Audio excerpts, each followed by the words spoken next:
Alright, we are back. Prusa i2 mk2 modified by me. Sat for a year. Same filament, same extruder. It's got a Wade's modified extruder with a aluminum base plate. It's got an E3D V2 hot end modified by me. All of anything that's printed in blue on this machine has modifications on it done specifically by me. Marlin firmware 0.8 modified by me for my custom bed level routine. Also electronics silk screened here in my kitchen at the house by me. Custom bed machined steel plate on top of a 1/8" PEI sheet with silicone standoffs instead of springs. 30 amp PSU over there.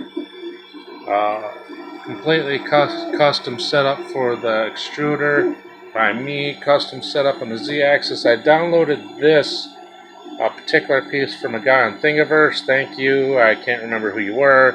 These also came off of Thingiverse to hold a gigantic spool of filament. Thank you again for the guy I downloaded off Thingiverse for these. I want to give credit where credit's due. So yeah, this thing's been sitting. We're going to see exactly what we're capable of and if it's actually going to fire up after this long hiatus of a slumber. So I haven't done anything to it. The only thing I did is plug the crap top in. Now the crap top has a unique story. This is a old school Yoda that I printed on here almost a year ago. Anyway, the crap top has a unique story behind it. The crap top was literally broke in half. Okay, some knucklehead took this thing and just snapped it right in half. So I got it for nothing and soldered all the connections back together, and what do you know, I have a laptop to run the printer. So technically I could do it off of SD card, but I prefer to actually run it off of a computer. So anyway, repeater host 0.9. I know it's old. No comments about how old it is, please. It fulfills my purposes just fine. Anything that goes on with it, I automatically know. So we're going to run it, and we're going to see what's going on here. Run.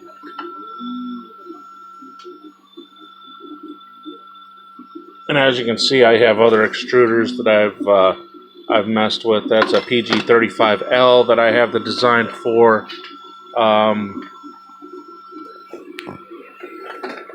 Here's a legit Arduino Mega. Way to go, Mega.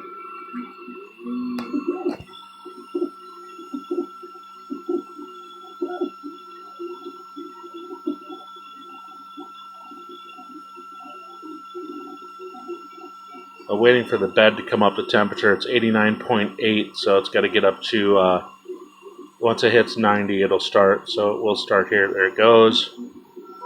So this is my custom bed level routine. There's my custom arm. It comes down with a little micro switch, designed and set up by me.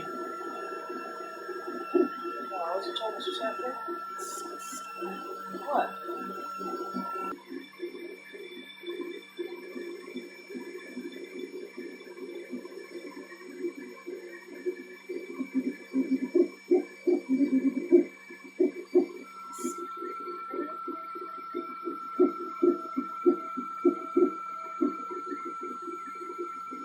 I didn't mention I have i3 mk2 merrily running along here, making a print for my girlfriend's son.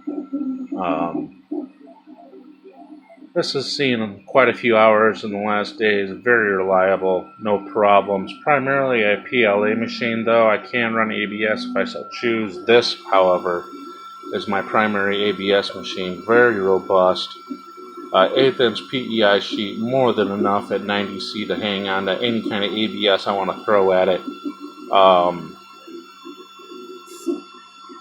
If I'm going to print ABS, that's why I had the gigantic roll on top of it. If I'm going to print ABS, this is the machine I'm going to go to. I could do it off the MK2, Plus, the bed doesn't come up to temperature very fast, where on this it does because of how I've got it set up.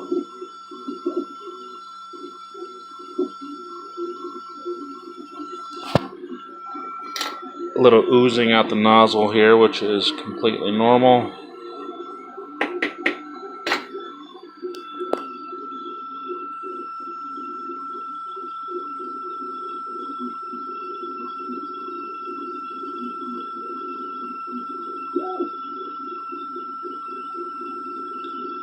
Completely unconfigured. This thing sat for over a year, completely untouched, like I had said earlier. So we're going to see if it's going to run, if it's going to put it down correctly. And throughout the print, once you get past the first couple layers, the print should run. So I will take some pictures as well of the final product, or I'll just go ahead and pause the video for it, and as it runs, I'll take stills, or little recordings throughout of exactly where it is and how it's printing and what's going on. Estimated time for this piece is 58 minutes, so it shouldn't take an awful long time to record this, but I don't want to, I'm recording on a not optimum media for recording, let's put it that way, so I don't want to use up all my available space that I have.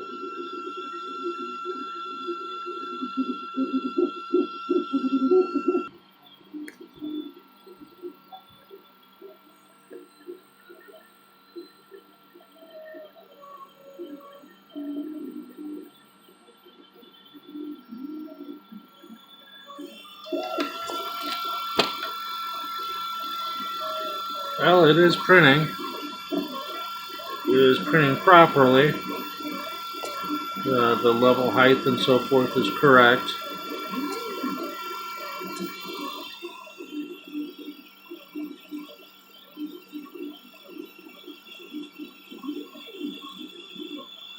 I'm very impressed actually so far. The level height seems to be correct. Everything seems to be correctly printing.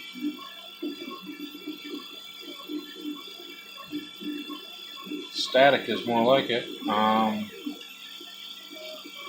Retraction settings seem to be spot on. You can see there's no drag, there's no drip, there's a little bit of drag right there, but for ABS it seems like it's spot on.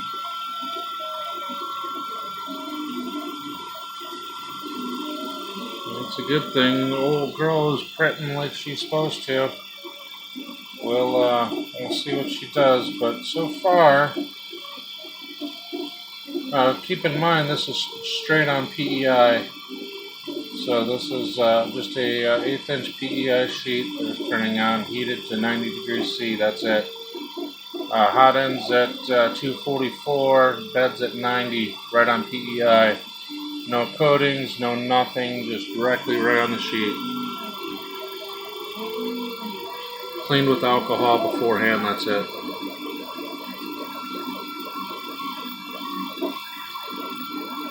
And as you could probably already see, those of you that know 3D printers, I have custom jerk settings and acceleration settings enabled in this.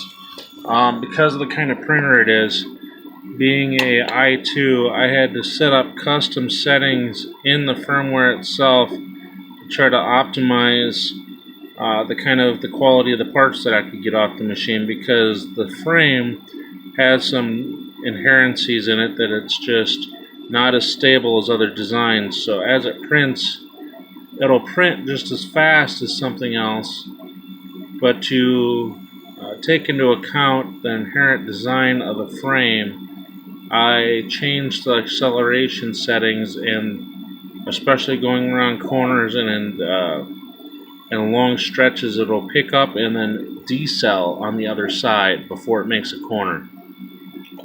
I'm going to go ahead and film the first layer, and then I'll give you updates as this thing prints. It's 55 or so minutes, so it's not an extremely long ABS print, but definitely something worth doing, showing you that the old i2s do have some life in them. They're not machines just to be discarded and parted out. These machines definitely have a place in somebody's setup if they're doing some 3D printing, especially with ABS, just because of how robust the parts actually are. If you print the frame in ABS or PC would probably be better. But even still, if you print the frame in ABS, you can easily contain this entire thing in simplest method would be a cardboard box, I suppose, but any kind of enclosure. I'm not even having to print in an enclosure for ABS right now. Here where I live, it's summertime, relative humidity is over 80%, and daytime highs are into the 90s, so I don't have to worry about in the summertime. On the winter, if I was printing ABS, yes, I'd have to enclose it because it gets quite cold here in the winter, but it's finishing up layer 1.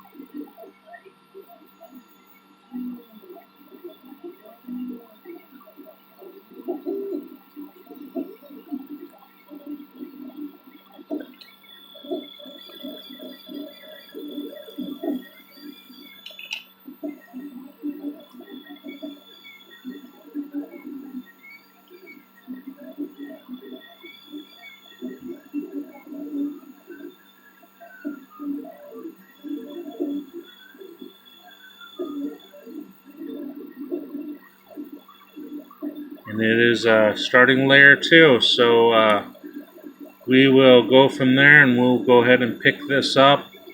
I'm probably going to go ahead and break this up into separate videos just to make it easier for me to work on and to deal with and upload. So, all right.